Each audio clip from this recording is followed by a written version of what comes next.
नमस्कार दोस्तों, स्वागत है आप सभी का एक बार फिर से DHP न्यूज़ चैनल पर। आज है 29 दिसंबर 2020, दिन मंगलवार। जानेंगे रोजाना की तरह हिमाचल की हर छोटी से बड़ी महत्वपूर्ण खबरें। तो बिना किसी देर की वीडियो शुरू करते हैं।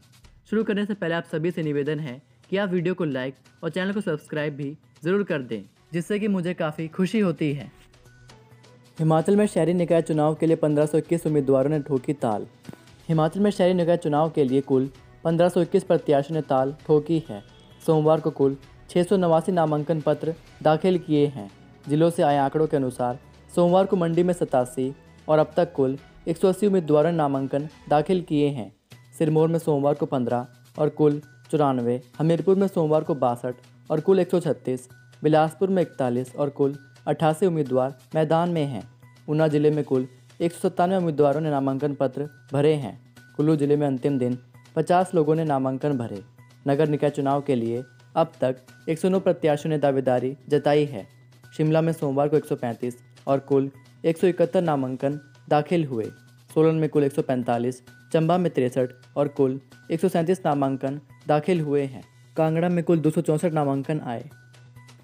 शास्त्री के 1172 पदों पर भर्ती को हाईकोर्ट से मिली हरी झंडी। शास्त्री अध्यापकों की भर्ती के लिए बीएड शैक्षणिक योग्यता को अनिवार्य करने की मांग को लेकर दायर याचिकाओं में प्रदेश हाईकोर्ट ने अपने अंतरिम आदेशों में संशोधन करते हुए सरकार को शास्त्री के 10 पद खाली रखते हुए बाकी पदों पर भर्ती प्रक्रिया जारी रखने के आदेश दिए हैं।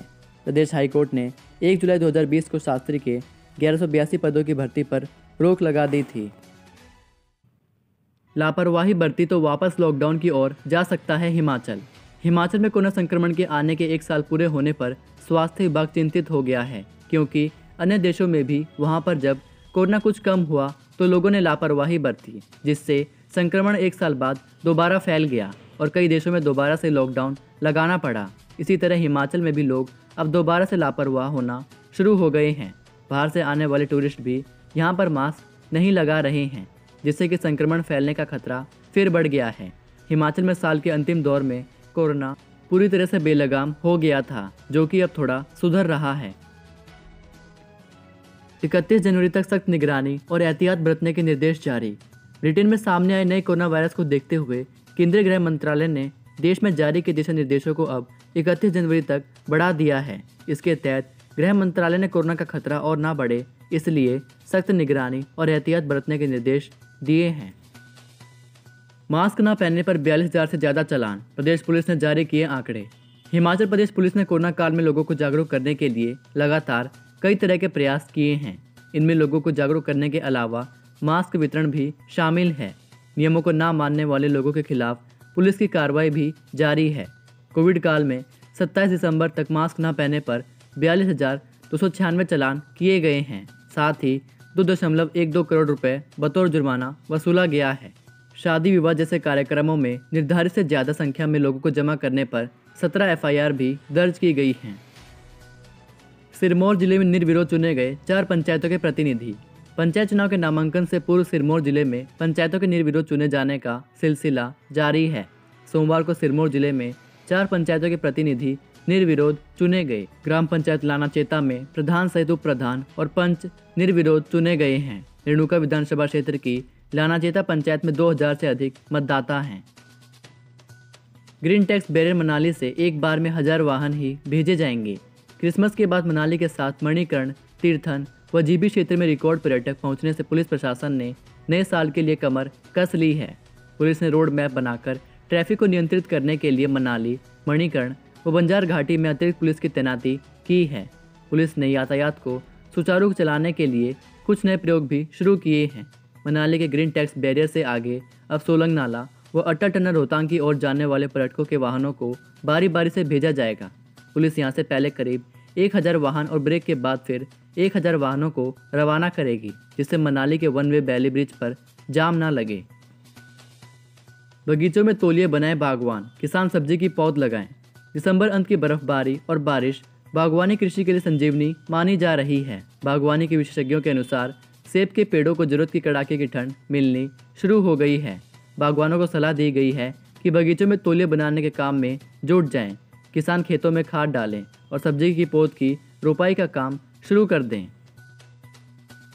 पशुशाला में आग लगने से जिंदा जली 5 गाय।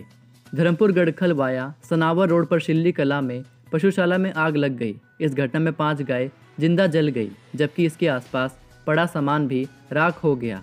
इससे लाखों का नुकसान हो गया। आग लगने के कारणों का अभी तक पता नहीं चल पाया है। जानकारी के अनुसार गांव शिल्ली कला की कमला देवी ने घर की निचली मंजिल पर पशुशाला बनाई थी।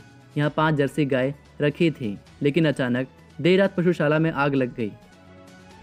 मानव भारती विश्वविद्यालय से नौकरी छोड़कर जाने लगे शिक्षक सहित स्टाफ। फर्जी डिग्री मामले को लेकर सुर्खियों में आए मानव भारती विश्वविद्यालय में अब शिक्षक सहित अन्य स्टाफ नौकरी छोड़ने लगा है। अभी तक 60 स्टाफ सदस्यों में से करीब 25 ने नौकरी छोड़ दी है। इसका कारण फर्जी डिग्री मामला सामने आने के बाद कोविड के बीच स्टाफ सदस्यों को वेतन न देना बताया जा रहा है। हालांकि वर्तमान में स्टाफ को नियमित वेतन दिया जा रहा है, लेकिन पिछले कई महीने से लंबित वेतन उन्हें नहीं मिल सका है।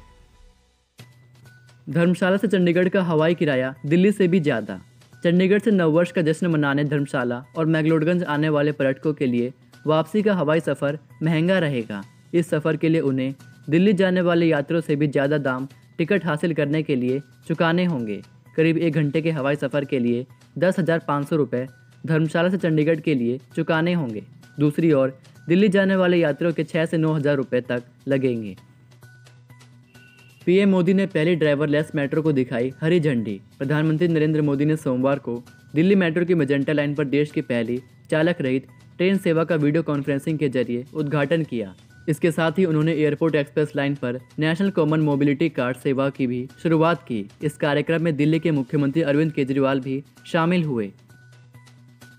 हिमाचल प्रदेश कर्मचारी चयन आयोग ने इस लिखित परीक्षा का रिजल्ट किया आउट। 54 हुए सफल। हिमाचल कर्मचारी चयन आयोग ने जूनियर ऑडिटर पोस्ट कोड 759 की लिखित परीक्षा का रिजल्ट आउट कर दिया है।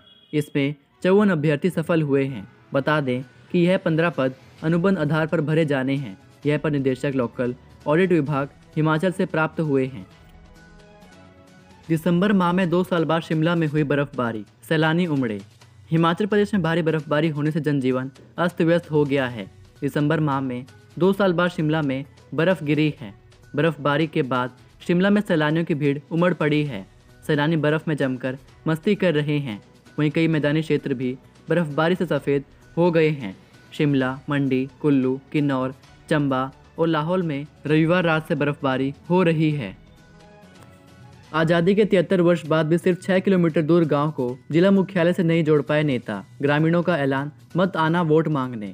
हिमाचल प्रदेश के एक गांव के बाशिंदों ने नेताओं को सबक सिखाने की ठान ली है। कारण है पिछले 73 साल से आज़ाद वतन के बाशिंदे कहलाने के बावजूद पुराने ज़माने की दिक्कतों से दो चार होना। असल में 200 की आबादी वाले इस गाँव को जिला मुख्यालय से जोड़ने के लिए अभी तक पक्का रास्ता नसीब नहीं हुआ है। नेताओं से विनती कर करके थक चुके ग्रामीणों ने अब 2 टूक चेतावनी दी है कि जब तक रास्ता नहीं तब तक वोट भी नहीं। इन लोगों ने गांव के प्रवेश द्वार पर नेताओं के बहिष्कार का एक बैनर भी लगाया है। नहीं जारी हुआ फीस से जुड़ा कोई लिखित आदेश, उलझन बरकरार। निजी स्कूलों की फीस को लेकर बनी उलझन की स्थिति अभी भी बरकरार है। सोमवार को भी निजी स्कूलों की फीस से जुड़ा कोई लिखित आदेश जारी नहीं हुआ। 23 दिसंबर को हुई कैबिनेट की बैठक में सरकार ने फीस से जुड़े मामलों की जांच करने के लिए उपायुक्तों की अध्यक्षता में कमेटी बनाने का फैसला लिया था, लेकिन अभी तक इस बाबत आदेश जारी नहीं हुए हैं। उधर शिक्षा मंत्री गोविंद सिंह ठाकुर की ओर से सिर्फ ट्यूशन फीस वसूली को लेकर दिए गए मौखिक बयान को लेकर भी अभी तक स्थिति स्पष्ट नहीं हुई है। अधिकारियों ने भी लिखित में आदेश जारी नहीं किए हैं। अब मुलाकात होगी अगली वीडियो में। तब तक के लिए जय हिंद, जय भारत।